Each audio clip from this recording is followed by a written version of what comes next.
Match day 4 of the UCL is here, people. We got Napoli versus Frankfurt, Juventus Sporting, Liverpool, Real Madrid, PSG, Bayern Munich, Club Brugge, Barcelona, Manchester City, Dortmund, Newcastle, Atletico, Marseille, Atalanta. Match day 4 is going to be a pivotal point for a lot of teams this season. And welcome to the match day 4 predictions here on the channel. We did not do match day 3. I was busy moving. We are back with match day 4, and yeah, this is going to be difficult to predict. Let me know your predictions in the comments down below, and remember to subscribe to the channel if you're new around here for more UCL content. We're going to do predictions, we do reviews at the end of the match day. But the first game we're going to talk about is Slavia Praha versus Arsenal. Look, Arsenal are right now the most dominant team in Europe. Yeah, you can talk about, oh, their football's not enjoyable. Who cares? If you're winning, you're winning. That's the most important thing in football. And defensively, I mean, Arsenal are just a rock-solid machine right now. It doesn't matter whether they have to bench a Gabriel Saliba. They have so much depth right now. And Arteta has just built a nucleus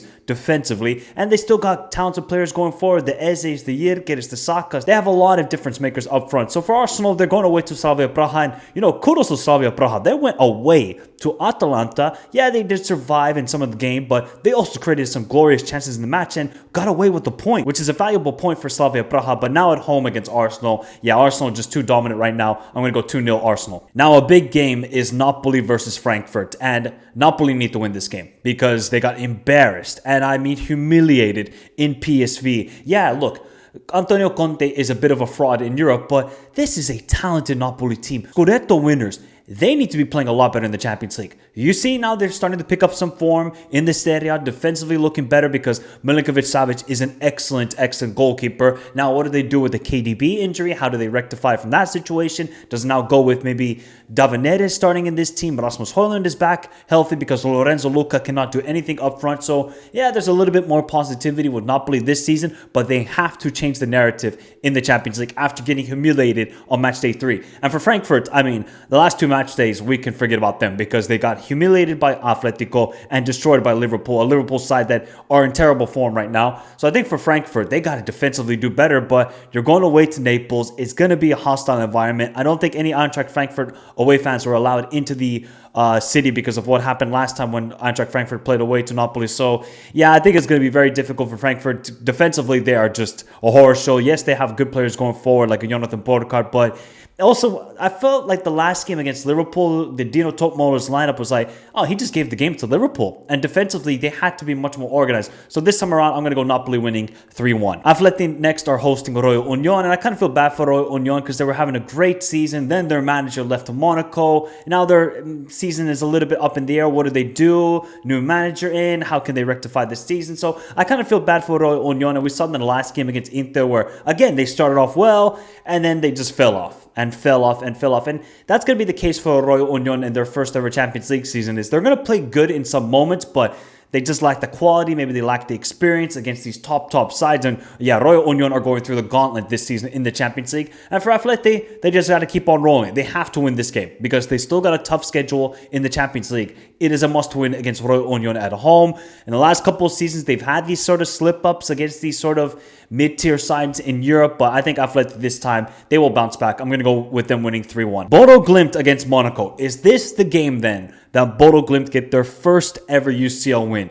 They obviously drew with Slavia Praha, they drew with Tottenham, and they got destroyed by Galatasaray. It was 3-1. Yes, Bodø played a lot better in the second half, but Bodø were absolutely annihilated in that first half. They have to win this game. There is no two ways about it. If Bodø Glimt want to have any chance of finishing in the playoff spot, they got to play a lot better at home. And now we know they are a very good home side, especially with artificial turf and hosting Monaco. And we saw Monaco, they have bounced back. And now with Pognoli as their new manager, I think there's a little bit more rejuvenation with this Monaco side. They're going to get some of the injured players back hopefully soon. Maybe we'll see Pogba's debut very soon. So, but you're going away to Bodø. Now, maybe back in the day, you would say, oh, this is going to be easy 3 points. Bodø Glimt is one of the most difficult places to now play in Europe for opposition because of the cold, because of the artificial turf. So I think Monaco, while they're in a little bit better form and they obviously have so much talent going forward in the midfield, I think they're going to lose this game. I think Bodø Glimt are going to pick up their first ever UCL win, get their campaign going. I'm going to go Bodø Glimt winning 2-1. Juventus versus Sporting next. Now, Juventus are not great against Portuguese clubs. They probably dread the idea of playing against Portuguese clubs. So if you're Sporting, who have played very well in the last couple of weeks, you know, there's a little bit of like uncertainty about the manager, about the playing style, but as long as you got Luis Suarez, the Colombian version, I mean, this guy is an excellent striker. I mean, everybody's now forgetting about Gyökeres at Sporting, and Luis Suarez is the new gem.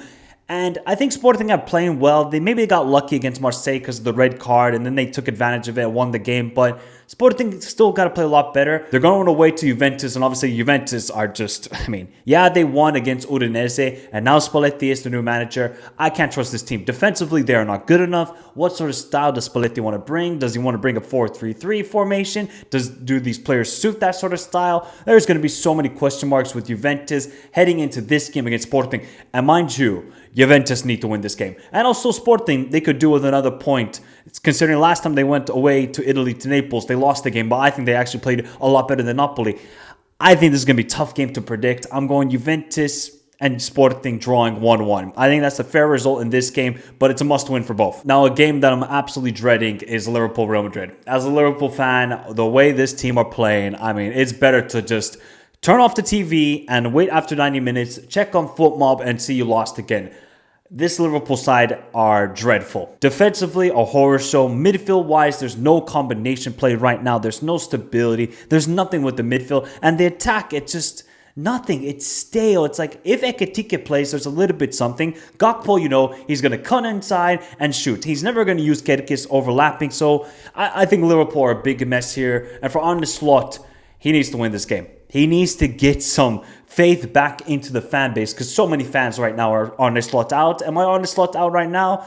I'm kind of leaning towards it because his choices of words in the press conferences, his tactical setup, his lineup choices like we saw in the Qarabag Cup, I'm like, I don't know what Arne Slot is doing. I think he might have went to Amsterdam, had a, ayahuasca trip or something and decided, I want to ruin the whole ship here because Liverpool are a mess. This is giving me vibes of when Benzema and Vinny absolutely dunked on Liverpool. What was it, 22-23 season in the Champions League round of 16. Real Madrid won that game 5-2. They were on a roll. Benzema was absolutely phenomenal. I'm sort of getting same vibes here with this game because Real Madrid, you can talk about, there's a civil war between Vinny and Xabi. I mean, it's just the best player pissed off that he got subbed off. What's bad about that? And they are playing a lot better. You saw in the Barcelona game, when this Real Madrid team are engaged into the game, they want to run, they want to press, they can keep possession of the ball. They have very good physical midfielders like a Tchouaméni and Camavinga, mixed with the technical skill of a Goulet, to Mastatouano, to Kylian Mbappe, and all these sort of players. So I think for Real Madrid, they got to go to Anfield and say, these guys are dead. These guys are dead. Let's just kill the carcass more. Let's just eat it up and just fully send the fan base into a meltdown. I honestly think this is going to be terrible for Liverpool. You can talk about Anfield as a fortress. Not right now. It's not a fortress. I got Real Madrid winning 4-1. It pains me to say it, but I just don't see any hope for this Liverpool team. You could say, Michael, talent-wise, Liverpool should be doing it. Yeah, we've been saying that all season, and yet there's been nothing with this Liverpool team. Honestly, think that Real Madrid are going to walk into Anfield, play with confidence, and absolutely tear them to shreds. I think Kylian Mbappe is going to score 2 goals. I got them winning 4-1. Then we got Olympiacos versus PSV. Whenever it looks like Peter Bosz doesn't know what he's doing, and it looks like they're going to go into a direction of no hope for PSV, they turn around. And look at the way now PSV are playing again. That game they played against Napoli, I know I didn't get to react to it. I mean, that was one of the best performances I've ever seen from PSV. And I remember watching the team from the 04-05 season when they made it to the semifinals of the Champions League. This PSV performance against Napoli was absolutely sensational. The combination play, everybody was on fire. Obviously, Dennis Mann was excellent that game, but Saibari right now, this guy is cooking the ultimate Moroccan meal. And I think for PSV, you're going to win to Olympiacos, and Olympiacos, they probably want to bounce back after, I think, getting royally screwed over by Barcelona. That second yellow card on Hesse was absolute bullshit. So for Olympiacos, you're at home. You have to win this game. You only got 1 point so far in the Champions League. PSV, we know, good home side, away from home, not the greatest. So I think this is going to be a high-scoring affair. I feel like this is going to be one of those underrated games in the Champions League where you don't tune into, but you're going to be like, wow, what a game that was. I think this game is going to finish 2-2. The game I've been waiting all season since the way these two teams have been playing so far. PSG Bayern Munich. Oh, get the popcorn. What meal would you get for this game, people? Would you get a filet mignon? Would you go to McDonald's and get the 20-piece nuggets? Would you go, I don't know, to Five Guys and get all the meals possible and then realize the bill says $50 US? You're like, why the heck does it cost $50 US for a double cheeseburger? What meal would you get for this game? Because this is going to be football. This is going to be sensational. Two teams that are on fire. Obviously, Desiree Doué's recent injury doesn't help the case. We don't know about the status of João Neves to Fabian Ruiz. They'll probably be missing the game, but I still feel like PSG, they're on such a roll and they got all the talent in the world. As long as you got Hakimi and Nuno Mendes, you're going to be a dangerous team. I wonder for this matchup, who's going to take the initiative? Is it going to be, PSG dominating possession, trying to create the chances? Or will it be Bayern Munich who want to take the game to PSG and really test their defense? I'm fascinated to see how this goes down. PSG defensively, I don't think they're the strongest as we saw against Bayer Leverkusen, even though Zabani's red card kind of hampered their performances. But look at Bayern Munich. You got Olise, you got Luis Diaz, you got Harry Kane, Nico Jackson, Kimmich, Carter Leimer playing the way he is. I think this is going to be a sensational matchup. I think if Bayern Munich win this game, huge statement. A PSG win, it's just another statement victory for them, as everybody would keep doubting about them being one of the best sides we have seen this century. I honestly believe this is an unbelievable PSG team, as long as they keep their players healthy. And for this game, if it wasn't Munich, I would go for a Bayern Munich win, but it's in Paris. I got PSG winning 2-1. Tottenham then hosting FC Copenhagen. FC Copenhagen, they've been competitive. They always, when FC Copenhagen are in the Champions League in recent years, they're a competitive team. They keep it close, but they just kind of lack that quality to just get over the line, get the victory. For Tottenham, there has been so much criticism about the style of play that Thomas Frank wants to have with this team. Always going with Bentancur, Balinia as the double pivot, where you could play a Lucas Berrival. Where's Pape Matesar? Where are these sort of players? So yeah, there's some criticism on Tottenham, but defensively, they are rock solid. That's what you have to do. As a new manager going to a new club, what you need to do is solidify the defense and everything will take care for itself over time.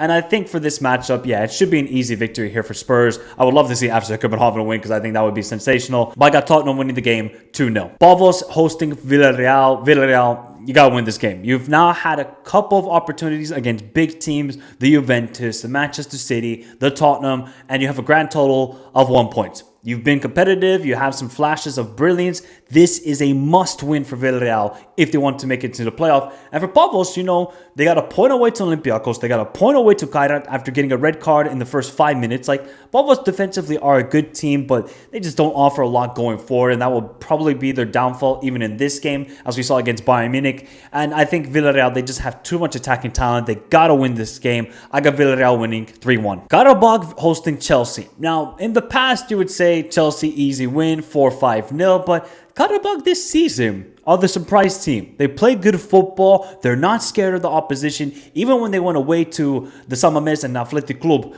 I think Qarabag could have easily equalized that game 2-2. Yeah, they kind of survived in moments because Atletico created so many glorious chances. I do like the way Qarabag are playing. They're hosting Chelsea. Chelsea got to take the long trip to Azerbaijan. Will that affect their performance? But Chelsea, we know, they got too much quality. Eventually, it might be a struggle in periods of the game because of the long travel, maybe not really taking the opposition serious, but you got to take this opposition serious because if Chelsea do not play to 50% of their capacity, they will lose this game. I'm not trying to say that as Chelsea are a weak team. No, Chelsea are not a weak team. Obviously, they have a lot of interest that they're dealing with. Qarabag are a sleepy team, but Chelsea will win this game 2-1. Ajax hosting Galatasaray. Now, look, this Ajax team, this kit, they would destroy Galatasaray. But this year's Ajax is a different case. They are terrible. Heitinga doesn't know what he's doing. Player quality, I will always say with this Ajax team, the player quality within this Ajax team is the worst I've ever seen. Worst. I don't care. They are abysmal to Ajax standards.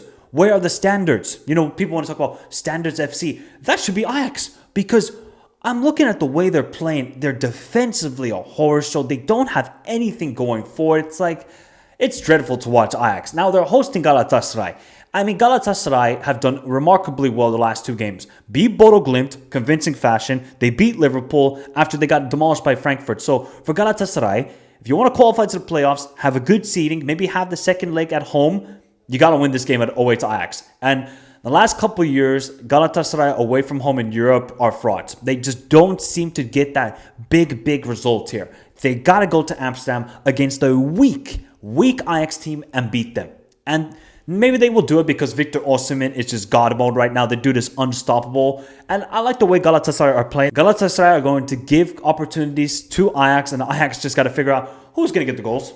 Who will get the goals here? So I feel like Galatasaray will win a high-scoring affair because Ajax defensively are not good. I got Galatasaray winning the game 3-2. Club Brugge hosting Barcelona. I think if you're a Barca fan, do not sleep on Club Brugge. I know they went away to Bayern Munich and lost. I know they went away to Atalanta and lost. But Club Brugge at home recently in Europe in the last couple of years, dangerous team. As Aston Villa, they lost. So Barcelona cannot underestimate Club Brugge. Pedri looks like he picked up an injury, which could be a downfall for Barcelona. You know, there's been so much talk about Lamine Yamal, and is he serious about football, yada. Barcelona, they just got to get their mojo back. It feels like against Real Madrid, they just completely were not involved in the game. It didn't feel like a big game. You're going away to Club Brugge, who after getting demolished by Bayern Munich, they got to bounce back here and get a victory at home. It's going to be a tough game for both teams. Club Brugge are a side that are not afraid of the opposition, especially at home. Now, do they want to take a lot of risks against this Barcelona team that still have a lot of talent going forward? That could be to their demise. I feel like Barcelona are just going to squeak by. It's going to be really tough. I think this is going to be a really good game, by the way. I got Barcelona winning 2-1. Inter hosting Kairat. Look, Kairat, wonderful story there in the Champions League. They really should have beaten Pafos. If you're up against 10 men for 85 minutes and you don't win, that's criminal for me. You should be tried at The Hague for that. And going up away to the San Siro, I mean, a great moment for the players going to the San Siro, a historic stadium in Europe. Inter are on a roll right now. Even if they have to substitute in a Esposito and a Boni, they do well. Look at the way Sucic is playing. I love this midfield. I think he's going to be an absolute baller in the future. I think Inter are just too comfortable at home, especially against Kairat. This should be 3-0. Man City hosting Dortmund. Now, Dortmund, I feel like they're playing okay. They're not playing like the super Dortmund way we've seen in the last couple of years. A little bit more defensively solid. I think that's because of the return of Schlotterbeck to this team. I think Schlotterbeck is just an amazing defender. I think he really adds the quality and leadership that this team needs. Now, going forward, you know, they still got Adeyemi, who's playing really well, Gerasi, Bayer, a lot of good players going forward. But Niko Kovac and Dortmund cannot do the same thing like they did away to Bayern Munich in the first half and just have 7 defenders out there and just say, here, Bayern Munich, have all the possession, create all the chances.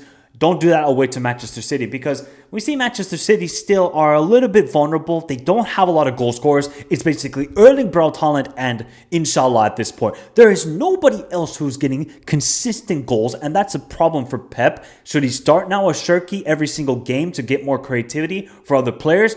Possibly. You have to try something new if you're Pep. Defensively, they're looking a little bit more solid, but Dortmund can definitely threaten them in this game, but Manchester City, they got Erling Haaland. That's just a massive difference in these Champions League nights. I got Man City winning 2-1. Newcastle hosting Atletico. Now, as an Atletico fan, I would love to have some hope for this team going away to Newcastle.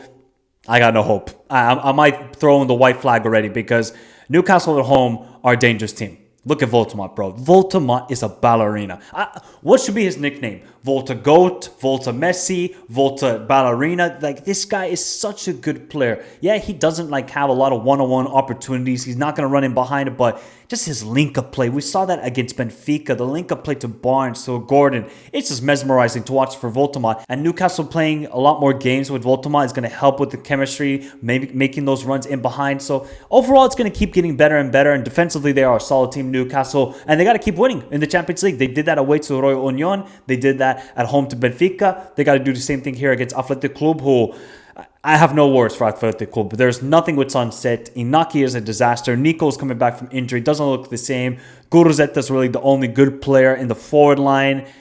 It's a chore to watch Athletic Club. They create nothing. It's just pedestrian football. And going away to St. James's Park is one of the worst places to go to, because you're going to get absolutely hounded with pressing and Gordon off the ball, Barnes off the ball, or Alanga or Jacob Murphy. Then you got to deal with Tonali, Joe Linton. I think it's going to be a big struggle here for Athletic Club. I got Newcastle winning 2-0 in a comfortable fashion. Marseille hosting Atalanta. Now, Marseille are one of the most informed teams in Europe right now. De Zerbi and his team, after all the beef with Jonathan Rowe and Rabiot, once they got rid of those players, clean sailing, playing good football, Aubameyang looking good, Igor Bajau, look at the form he's having. They really should have been Sporting, but because they got the red card, that completely cost their game and they eventually lost the game. And for Atalanta, at the time of recording, they have 5 draws in a row. 5. They cannot get anybody else to score other than Alamola Lukman. Somebody needs to step up on this team because they create so many good chances, Atalanta, but they simply cannot score the goals. If Atalanta could just convert a couple of chances, I think they would be having a lot more points in Serie A. That's been costing them this season and in the Champions League. They should have beaten Slavia Praha. They didn't. Now you're going away to the Velodrome with the way Marseille are playing right now. De Zerbi's got them cooking. I think it's going to be a tough game for Atalanta. I think it's like a sneaky, entertaining game here, but I think Marseille will run out and get the 2-1 victory. And the last game then is Benfica hosting Bayer Leverkusen. It's a must-win for both teams. It's as simple as that. Benfica have just been woeful in the Champions League, something that I predicted because they have a tough schedule, they have talented players, but just that change in management, going for somebody like Jose Mourinho, it just felt like there was not going to be a positive response there. And there hasn't really been a positive response, I would say, in the Champions League so far. Yeah, they played okay against Newcastle, but Luka Bacchio needs to start scoring here. Now, Bayer Leverkusen are defensively a horror show. They got a lot of good players going forward, like Kofane, Tupoku. Like, they got good players going forward, Bayer Leverkusen. They're just defensively so poor. Midfield wise, they don't defend well enough. So I think Bayer Leverkusen going away to Lisbon, this is going to be a great game. I honestly think if you want to watch like entertaining football and just two teams who are, lackluster this season, don't have that sort of full confidence in their style of play yet, watch this game because this game could be wild. I'm going to go with Benfica and Bayer Leverkusen ending up in a draw. I'm going 2-2. And that is the match day 4 predictions, people. Let me know your thoughts in the comments down below. Who will win between Liverpool, Real Madrid, PSG, Bayern Munich, Newcastle, Atletico, Benfica, Bayer Leverkusen? Let me know all your thoughts in the comments down below. Get your predictions in. Hit the like button. Subscribe to the channel if you're new around here. And we'll be doing a review of match day 4 on Thursday. And follow me on all the socials, Instagram, Twitter. Join the Discord. All those links, description down below. But have a beautiful day. Stay safe in this crazy world. Till next time. Adios.